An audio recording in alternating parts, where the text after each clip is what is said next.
Harry Potter ve Felsefe Taşı 9. Bölüm Gece Yarısı Düellosu. Harry, Dudley'den daha çok nefret edeceği biriyle karşılaşacağını hiç sanmazdı. Ama bu, Draco Malfoy'u tanımadan önceydi.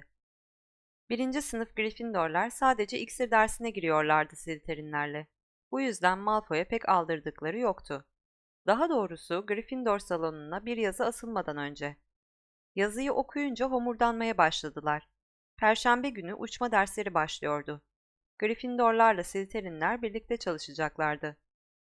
Harry, "Tamam," dedi sıkıntıyla. "Bir bu eksikti. Şimdi Malfoy'un önünde süpürgeye binip kendimi rezil edeceğim."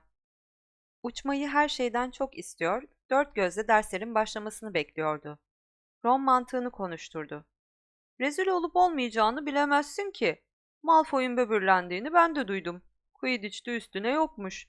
Bana sorarsan düpedüz palavra." Yüksek sesle birinci sınıf öğrencilerinin Quidditch takımlarına alınmadıklarından yakınıyor, helikopterli muggle'lardan son anda nasıl kurtulduğuna dair uyduruk masallar anlatarak böbürleniyordu. Tek başına değildi bu konuda. Seamus Finnegan anlattığına bakılırsa, çocukluğunu kırlarda bir süpürge üstünde uçarak geçirmişti. Ron bile kendini dinleyen çıkarsa, Charlie'nin eski süpürgesiyle bir planöre çarpmaktan son anda nasıl sıyırdığını anlatıyordu. Büyücü ailelerden gelenlerin hepsi Quidditch'ten söz ediyordu boyuna.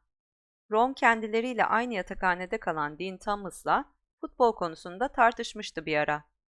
Ron tek topla oynanan, üstelik kimsenin uçmasına izin verilmeyen bir oyunun nasıl heyecanlı olabileceğini akıl erdiremiyordu. Harry bir keresinde Ron'u Dean'in West Ham futbol takımı posterini dürtükleyerek oyuncuları hareket ettirmeye çalışırken yakalamıştı. Neville hiç süpürgeye binmemişti ömründe. Büyükannesi onu süpürgenin yanına bile yaklaştırmamıştı. Harry'e bakılırsa akıllılık etmişti kadın. Neville yerde iki ayağının üstünde dururken bile inanılmaz derecede sakardı. Hermione Granger de uçmaktan Neville kadar korkuyordu. Kitaplardan ezberlenecek bir şey değildi bu. Gerçi bunu denememiş değildi. Perşembe sabahı kahvaltıda kitaplıktan aldığı çağlar boyu Quidditch'teki uçmakla ilgili püf noktaları tek tek sayarak herkesin canını okumuştu. Sadece Neville ileride süpürgeden düşmemek için kulaklarını dört açmıştı. Ama ötekiler Hermione'nin söylevinin postanın gelişiyle kesilmesine bayağı sevinmişlerdi. Hagrid'in notundan beri hiç mektup almamıştı Harry. Bu da Malfoy'un gözünden kaçmamıştı. Malfoy'un puğu kuşu hep şeker kutuları getiriyordu evinden. O da kutuları Slytherin masasında kurum kurum kurularak açıyordu. Neville'in peçeli baykuşu ona küçük bir paket getirdi büyükannesinden. Neville heyecanla açtı paketi. İçinden çıkan büyük bir misket iriliğindeki cam küreyi gösterdi arkadaşlarına. Küre beyaz dumanla doluydu sanki. "Buna hatırlatmaca denir," diye açıkladı. "Büyükannem her şeyi unuttuğumu bilir. Bu küre yapmayı unuttuğum bir şey varsa sana hemen hatırlatır. Bakın şöyle sımsıkı tutacaksınız. Eğer kızarırsa... Aa. Süklüm püklüm oluverdi birdenbire. Çünkü hatırlatmaca kıpkızıl kesilmişti. "Unuttuğunuz bir şey var demektir." Nevin ne unuttuğunu hatırlamaya çalışırken Gryffindor masasının yanından geçen Draco Malfoy elinden hatırlatmacayı kapıverdi. Harry ile Ron ayağa fırladılar. Malfoy'la kavga etmek için bahane arıyorlardı zaten. Ama sorunları fark etmekte öteki öğretmenlerden çok daha usta olan Profesör McGonagall yanlarında bitiverdi. "Ne oluyor?" "Malfoy hatırlatmacamı aldı profesör." Malfoy kaşlarını çatarak hatırlatmacayı masaya bıraktı hemen. "Sadece bakıyordum," dedi. Arkasında Crabbe ile Goyle oradan uzaklaştı. O gün öğleden sonra 3.30'da Harry, Ron ve öteki Gryffindorlar ilk uçma dersi için merdivenlerden koşarak inip bahçeye çıktılar. Açık, esintili bir gündü. Yemyeşil yamaçtan düz alana inerken ayaklarının altındaki çimenler hışırdıyordu. Karşı yandaki yasak ormanın ağaçları uzakta kara gölgeler içinde ağır ağır sallanıyordu. Slytherinler gelmişlerdi bile. 20 tane saplı süpürge düzenli bir biçimde yere sıralanmıştı. Harry daha önce Fred ile George Weasley'nin okul süpürgelerinden yakındıklarını duymuştu. Söylediklerine bakılırsa, çok havalanırsan bazıları titremeye başlıyor, bazıları da hafifçe sola çekiyormuş. Öğretmenleri Madame Hook da geldi. Kısacık kır saçları, atmaca gibi sarı gözleri vardı. "Ne bekliyorsunuz öyle?"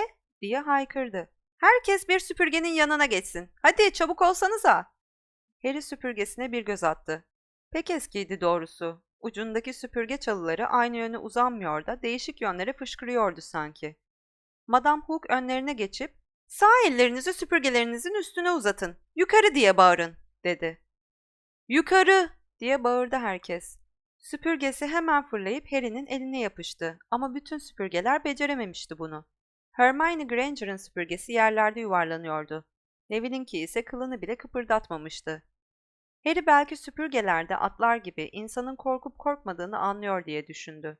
Neville'in sesi titremişti bağırırken. Yerde, ayaklarının üstünde durmak istediği apaçık ortadaydı. Madame Hook ucundan kayıp düşmeden süpürgelerin nasıl oturulacağını gösterdi. Bir yukarı, bir aşağı dolaşarak saplara nasıl tutunduklarını inceledi. Yanlışlarını düzeltti. Malfoy'a bu işi tepeden tırnağa yanlış yaptığını söyleyince Harry ile Ron pek keyiflendiler. Madame Hook, "Şimdi düdük çaldığımda ayaklarınızı yere vurup havalanacaksınız." dedi.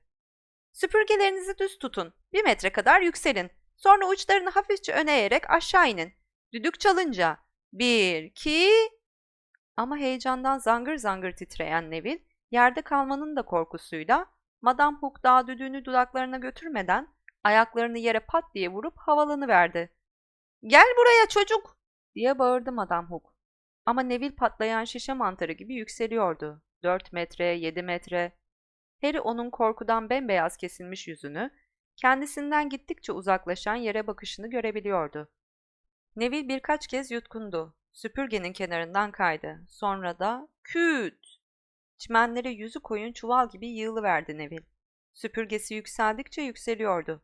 Birdenbire yasak ormana yöneldi. Oraya doğru sürüklenerek gözden yok oldu. Madame Hook Neville'in üstüne eğildi. Onun da beti benzi atmıştı. Harry onun "Bileği kırılmış" diye mırıldandığını duydu. "Hadi çocuk, bir şeyin yok, kalk ayağa." Öteki öğrencilere döndü. "Ben bu çocuğu hastane kanadına götürüyorum. Kimse yerinden kımıldamasın. Süpürgelere dokunmayın, yoksa Hogwarts'tan sepetlenir, Quidditch'i de düşünüzde görürsünüz. Gel yavrum." Kolunu Neville'in omzuna doladı. Neville yanaklarından yaşlar süzülerek, eli bileğinde Madame Hook'la uzaklaştı. Onlar uzaklaşır uzaklaşmaz da Malfoy kahkahayı bastı. "Salak şişkonun suratını gördünüz mü?" Öteki Slytherinler de gülmeye başladılar. "Kapa çeneni Malfoy!" dedi Parvati Patil. Slytherin'le bir kız, kara kuru suratlı Pansy Parkinson, "Longbottom'dan yanasın ha?" dedi. "Şişko ötleklerden hoşlanacağın da hiç aklıma gelmezdi Parvati." Malfoy ileri atılıp yerden bir şey alarak "Bakın!" dedi. "Longbottom'un büyük annesinin yolladığı o saçma sapan şey." Güneşte parıldayan hatırlatmacayı havaya kaldırdı. "Harry, ver onu Malfoy," dedi usulca. Herkes ne olacağını görmek için konuşmayı kesti. Malfoy pis pis gülümsedi. "Bir yere bırakayım da Longbottom sonra gelip alsın. Nereye bıraksam? Bir ağacın tepesine mi bıraksam?" "Ver şunu!" diye bağırdı Harry. Ama Malfoy süpürgesine atlayıp havalanmıştı bile. Yalan söylememişti demek, bayağı uçabiliyordu. Bir meşenin en üst dallarına kadar yükseldi. "Gel de al bakalım Potter," diye seslendi. Harry süpürgesine yapıştı. "Hayır!" diye haykırdı Hermione Granger. "Madame Hook kımıldamayın dedi. Hepimizin başını derde sokacaksın." Harry aldırmadı ona. Kanı beynine çıkmıştı. Süpürgeye binip ayaklarını hızla yere vurdu. Vurur vurmaz da havalandı. Saçları, cübbesi dalgalanırken hiç kimse öğretmeden de uçabildiğini anladı. İnanılmaz bir sevinç duydu. Kolay bir şeydi bu. Harikaydı. Süpürgesinin başını birazcık yukarı kaldırınca daha yükseklere çıktı. Aşağıda kızların korkuyla bağırdıklarını duydu. Ron da hayranlıkla çığlıklar atıyordu. Harry havada Malfoy'la yüz yüze gelebilmek için süpürgesini yana çevirdi hızla. Malfoy şaşkınlıktan dona kalmıştı sanki. "Ver şunu!" diye seslendi Harry. "Yoksa o süpürgeden atarım seni." "Yok canım," dedi Malfoy. Sırıtmaya çalışıyordu ama pek de tedirgin görünüyordu. Artık nereden içine doğduysa Harry ne yapması gerektiğini hemen kavradı. İki eliyle süpürgenin sopasına yapışıp cirit gibi fırladı Malfoy'un üstüne. Malfoy tam zamanında yana çekilerek kurtuldu. Harry hızla dönüp süpürgeyi dizginledi. Aşağıdan birkaç kişinin alkışları geliyordu. Harry, Burada ne krep kurtarabilir seni ne de Goyle diye bağırdı. Galiba Malfoy da aynı şeyi düşünüyordu. Tutabilirsen diye bağırdı. Cam küreyi havaya fırlatıp yere süzüldü. Harry filmlerdeki ağır çekimlerde olduğu gibi kürenin havalandığını, sonra düşmeye başladığını gördü. Öne eğilip süpürgesinin başını indirdi. Pike yaparak alçalıyordu şimdi. Sanki küreyle yarışıyordu. Kulaklarında rüzgarın sesiyle aşağıda kendisini seyredenlerin çığlıkları çınlıyordu. Elini uzattı, yere bir adım kala yakaladı küreyi. Süpürgesini tam zamanında düzeltti. Avucunda hatırlatmacayla çimlere yumuşacık bir iniş yaptı. Harry Potter! Yere inerken duyduğu korku bunun yanında hiç kalırdı şimdi. Profesör McGonagall koşarak geliyordu. Harry titreyerek ayağa kalktı. Daha önce Hogwarts'ta hiç böyle bir şey... Şaşkınlıktan dili tutulmuştu Profesör McGonagall'ın. Gözlüğü öfkeyle parlıyordu. Nasıl yaparsın bunu? Boynun kırılabilirdi. Suç onda değil Profesör. Siz susun Miss Patil. Ama Malfoy. Yeter Mr. Weasley. Potter, gel benimle. Harry oradan ayrılırken Malfoy'un, Crabbe'in, Goyle'ın zaferle ışıyan yüzlerini gördü. Profesör McGonagall'ın peşine takılıp şatoya doğru yürüdü. Okuldan kovulacağından adı gibi emindi. Kendini savunmak için bir şeyler söylemek istiyordu. Ama sesi yok olmuştu sanki. Profesör McGonagall Harry'e bakmadan hızlı hızlı yürüyordu. Harry ona yetişebilmek için koşar adım gidiyordu. Olanlar olmuştu. 2 hafta bile dayanamamıştı. 10 dakika sonra eşyalarını topluyor olacaktı. Kapıda belirdiği zaman Dursley'ler ne diyeceklerdi acaba? Şatonun önündeki merdiveni, sonra da içerideki mermer basamakları çıktılar. Profesör McGonagall hala ağzını bile açmamıştı. Harry arkasından süklüm püklüm koşarken kapıları açtı, koridorları arşınladı. Belki de Dumbledore'a götürüyordu onu. Hagrid'i düşündü Harry. O da okuldan kovulmuş ama bekçi olarak kalmasına izin verilmişti. Belki de yardımcısı olurdu Hagrid'in. Bunu düşününce yüreği burkuldu. Ron'la ötekiler büyücü olarak yetişirken, o bahçede Hagrid'in çantasını taşıyacaktı. Profesör McGonagall bir sınıfın önünde durdu. Kapıyı açıp başını uzattı. "Özür dilerim Profesör Flitwick. Bir saniye Wood'u alabilir miyim?" Wood da neyin nesiydi acaba? 5. sınıftan iri yapılı bir çocuktu Wood. Flitwick'in sınıfından çıktığında kafası karmakarışık görünüyordu. "İkiniz de gelin benimle," dedi Profesör McGonagall. Koridorda yürümeye başladılar. Wood merakla Harry'e bakıyordu. "Girin." Peeve'sten başka kimsenin olmadığı boş bir sınıfa girdiler. O da kara tahtaya hiç de hoş olmayan şeyler yazmaktaydı. "Dışarı Peeves!" diye bağırdı Profesör McGonagall. Peeves elindeki tebeşiri çat diye çöp tenekesine attı. Sonra da söylene söylene çıktı. Profesör McGonagall onun arkasından kapıyı çarparak kapattı. İki çocuğun karşısına geçti. "Potter, bu Oliver Wood. Wood, sana bir arayıcı buldum." Wood'un yüzündeki şaşkınlığın yerini sevinç aldı. "Ciddi misiniz Profesör?" "Kesinlikle," dedi Profesör McGonagall. "Doğuştan yetenekli bu çocuk. Ben böyle bir şey görmedim. Bu senin süpürgeye ilk binişin miydi Potter?" Harry sessizce baş salladı. Ne olup bittiğine dair hiç fikri yoktu. Ama anladığı kadarıyla okuldan kovulmayacaktı. Bacaklarının gücü yavaş yavaş yerine geliyordu. Profesör McGonagall, "Şunu 15 metre pike yaparak yakaladı," dedi Wood'a. "Burnu bile kanamadı. Charlie Weasley bile yapamazdı bunu." Wood bütün düşleri bir anda gerçekleşmiş gibi bakıyordu şimdi. Heyecanla, "Hiç Quidditch maçı gördün mü Potter?" diye sordu. Profesör McGonagall açıklama yapmak gereğini duydu. "Wood, Gryffindor takımının kaptanıdır." Wood, Harry'nin çevresinde dönüp onu inceleyerek, "Yapısı da arayıcı olmaya uygun," dedi. "Zayıf, hızlı, ona doğru dürüst bir süpürge bulalım Profesör. Ya Nimbus 2000 ya da Sil Süpür 7. Profesör Dumbledore'la bir konuşayım. Bakalım 1. sınıf kuralını yeni baştan yorumlayabilir miyiz? Takımın geçen yıldan daha iyi olması gerek. Son maçta Slytherin perişan etmişti bizi. Severus Snape'in yüzüne haftalarca bakamamıştım." Profesör McGonagall gözlüğünün üstünden sert sert baktı Harry'e. "Sıkı çalışman gerekiyor Potter. Yoksa seni cezalandırma konusunda düşüncemi değiştirebilirim." Sonra birdenbire gülümsedi. "Babam bunu görse gurur duyardı," dedi. "Eşsiz bir Quidditch oyuncusuydu o." "Dalga geçiyorsun." Akşam yemeğindeydiler. Harry, Profesör McGonagall'la bahçeden ayrıldıktan sonra neler olduğunu anlatmayı yeni bitirmişti. Ron ağzına bir dilim biftekli böbrekli börek götürüyordu ki yemeği filan unutuverdi. "Arayıcı ha?" dedi. "Ama birinci sınıftakiler hiç. Takımda senin kadar küçük biri oynamayalı kim bilir kaç yıl olmuştur." Ağzına bir parça börek atarak "100 yıl olmuş," dedi Harry. O günün heyecanından sonra bayağı acıkmıştı. "Wood söyledi." Ron öyle şaşırmış, öyle etkilenmişti ki oturduğu yerde Harry'e bakmaktan başka bir şey yapamıyordu. "Haftaya antrenmanlara başlıyorum," dedi Harry.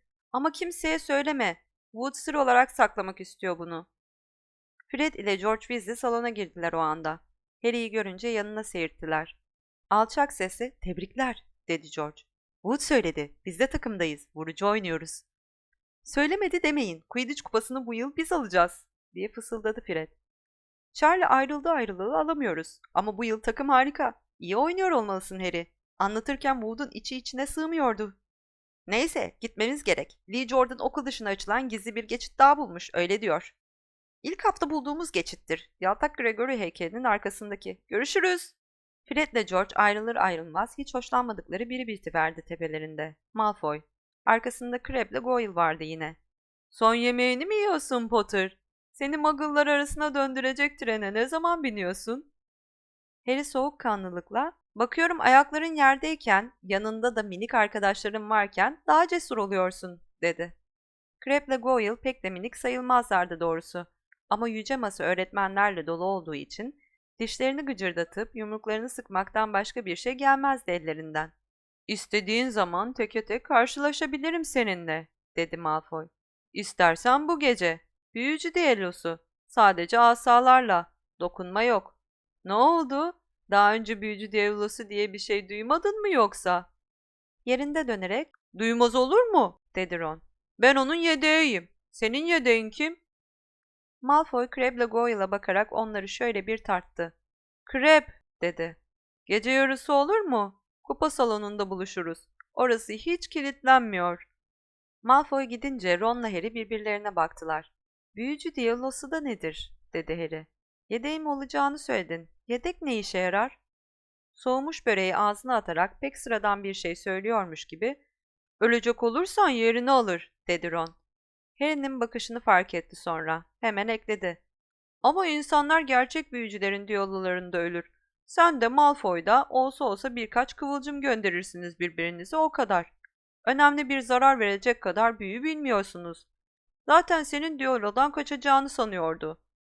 "Ya ben asamı sallayınca bir şey olmazsa?" Ron akıl verdi. "O zaman asanı fırlatır atar, burnuna bir tane patlatırsın." "Özür dilerim." Başlarını kaldırdılar. Hermione Granger'dı. "İnsan burada ağız tadıyla bir şey yiyemez mi?" dedi Ron. Hermione aldırmadı ona. Harry'e döndü. "Malfoy'la konuşmanıza kulak misafiri oldum." "Sen de bu kulak varken," diye mırıldandı Ron. "Geceleri okulda dolaşmaman gerek. Yakalanırsan Gryffindor'un puanları silinir. Zaten yakalanırsın. Çok bencillik ediyorsun." "Bu seni ilgilendirmez," dedi Harry. "Güle güle," dedi Ron. Gün pek de güzel bitmiş sayılmazdı doğrusu. Harry yatağına uzanmış, Dean'le Seamus'un uykuya dalışlarını kollarken öyle düşünüyordu. Neville hastane kanadından dönmemişti daha. Ron akşam boyunca "Eğer sana lanet yağdırırsa eğilirsin. Çünkü nasıl karşılanacağını bilmiyorum," gibisinden öğütler vermişti. Filch ya da Mrs. Norris tarafından yakalanmaları olasılığı da büyüktü. Harry aynı gün içinde bir kere daha okul kuralları dışına çıkmakla şansını zorladığı duygusuna kapıldı. Öte yandan boyuna Malfoy'un sırıtan yüzü beliriyordu karanlıkta. Malfoy'u yere sermek için karşısına eşsiz bir olanak çıkmıştı. Bu olanağı kaçıramazdı. Sonunda 11:30 diye mırıldandı Ron. "Gitme vakti." Sırtlarına sabahlıklarını geçirip asalarını aldılar. Kuledeki odalarından ayrılıp kıvrımlı merdivenden indiler. Gryffindor salonuna girdiler. Şöminede birkaç kor parıldıyordu hala. Bütün koltuklar kambur siyah gölgelere dönüşmüştü. Tam resimdeki deliğe varmışlardı ki yanlarındaki koltuktan bir ses geldi. "Bunu yapacağına inanamıyorum Harry." Bir lambanın titrek ışığı belirdi. Hermione Granger'dı bu. Pembe bir sabahlık geçirmişti sırtına, kaşlarını çatmıştı. Öfkeyle "Sön!" dedi Ron.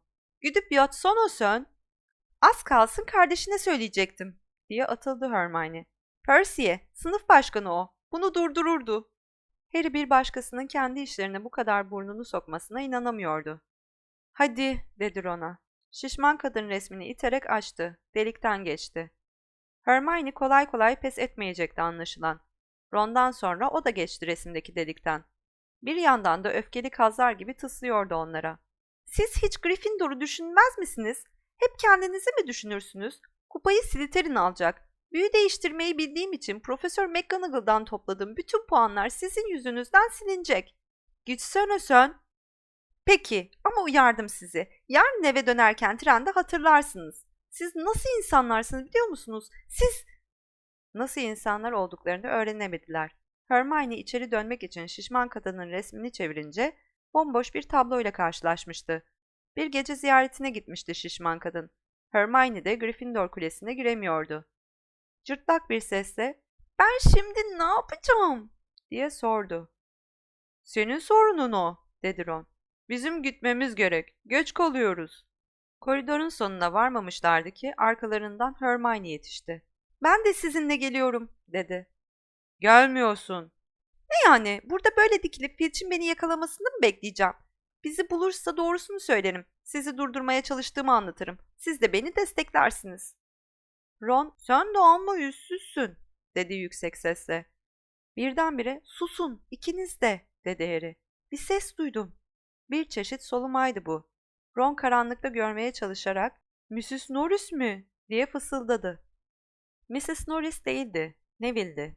Yere kıvrılmış mışıl mışıl uyumaktayken onların yaklaştığını sezip sıçramıştı. "Neyse ki buldunuz beni. Saatlerdir buradayım. Yatakhaneye gitmek için yeni parolayı unutmuşum." "Alçak sesle konuş Neville. Parola domuz burnu. Ama işine yaramaz çünkü şişman kadın yerinde değil." "Kolun nasıl?" diye sordu Harry. Bileğini göstererek "İyi," dedi Neville.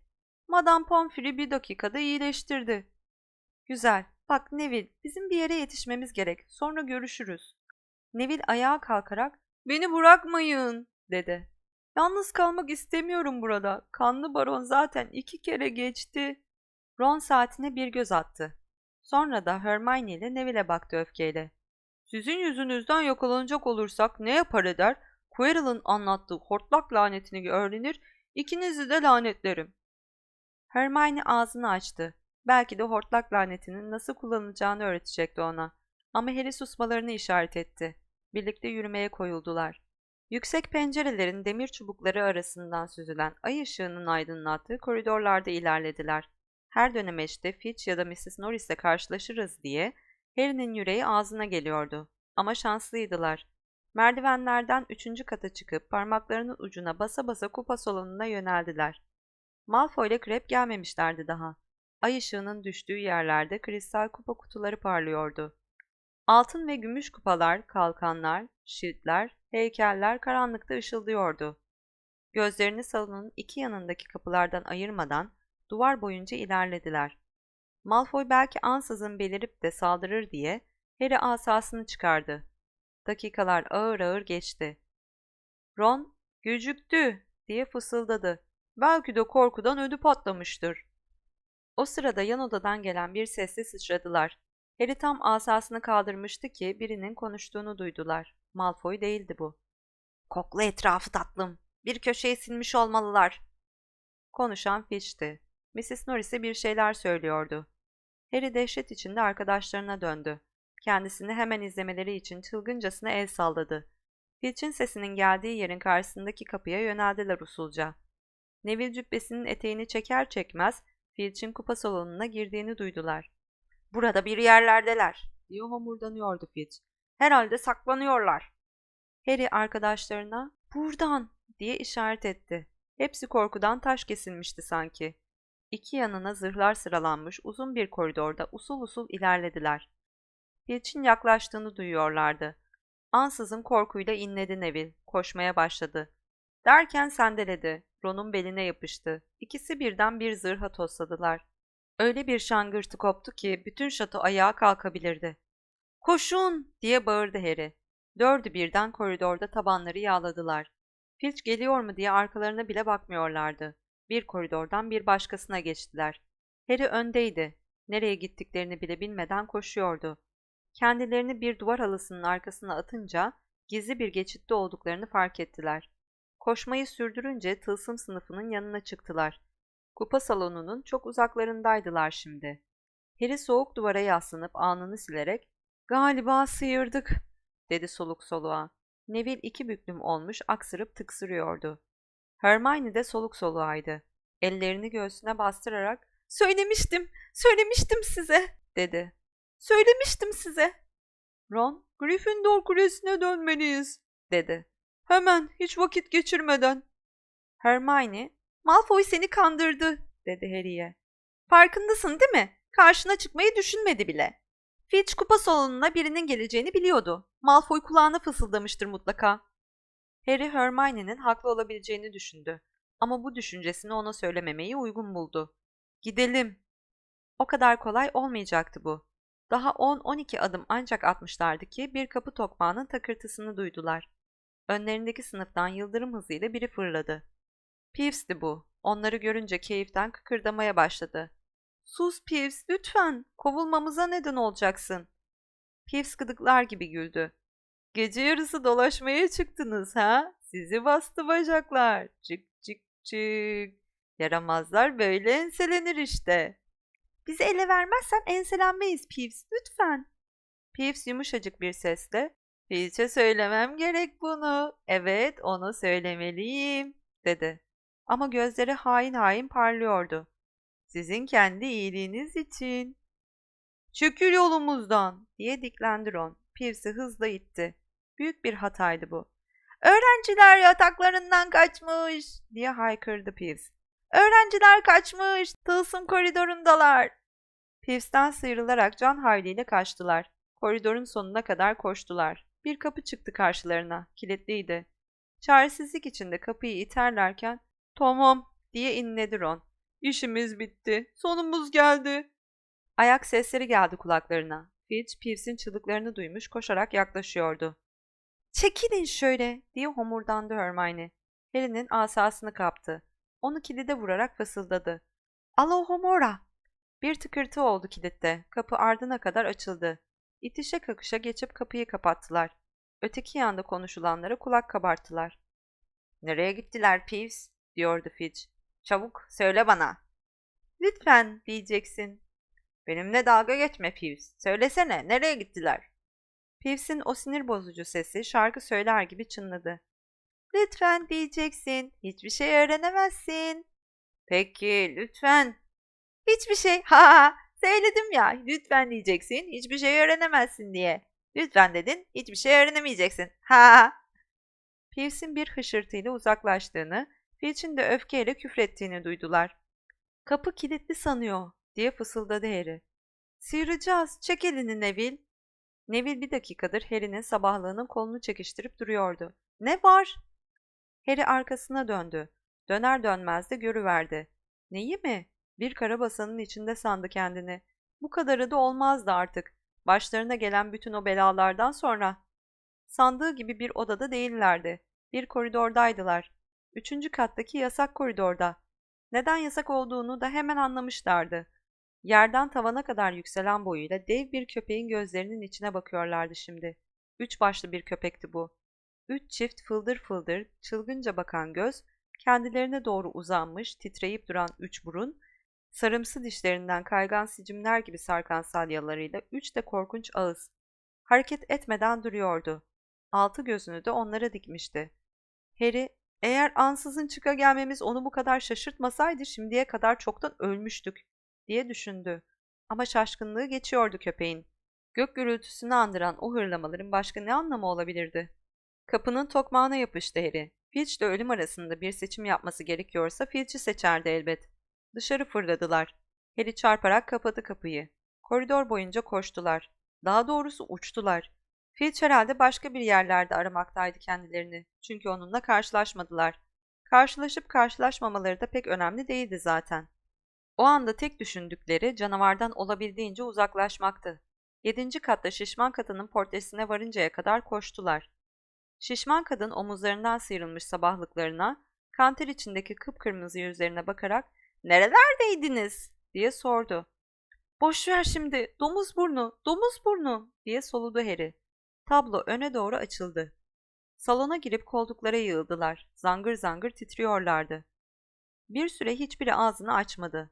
Neville sanki ömrü boyunca bir daha konuşamayacakmış gibi duruyordu. Sonunda, "Bunlar ne yaptıklarını sanıyorlar?" dedi Ron. "Böyle bir şey okulda kapalı tutulur mu? Köpek dediğin azıcık gezdirilmek, dolaştırılmak ister. Hele bu." Hermione hem soluğuna hem de o kötü huyuna yeniden kavuşmuştu. "Siz hiçbiriniz bakmayı bilmiyorsunuz," diye atıldı. "Köpek neyin üstünde duruyordu, dikkat ettiniz mi?" "Yerde mi?" dedi Harry. "Ayaklarına bakmıyordum ki, kafalarına bakıyordum." "Yerde değil, bir kapağın üstünde duruyordu. Bir şeyi kurduğu apaçık ortada." Ayağa kalkarak patladı. "Yaptığınız işten memnunsunuz herhalde. Hepimiz ölebilirdik. Daha kötüsü kovulabilirdik. Şimdi izin verirseniz ben yatmaya gidiyorum." Ron ağzı bir karış açık Hermione'nin arkasından baka kaldı. "İzin senin," dedi. "Sanki zorla sürüklediydik onu." Harry yatağına uzanırken Hermione'nin söylediklerini düşünüyordu. Bir şeyi koruyordu köpek. Ne demişti Hagrid? Dünyada bir şey saklamak istersen en güvenli yer Gringotts'tur. Hogwarts dışında. Harry 713 numaralı kasadaki küçük paketin nerede olduğunu anlamıştı galiba.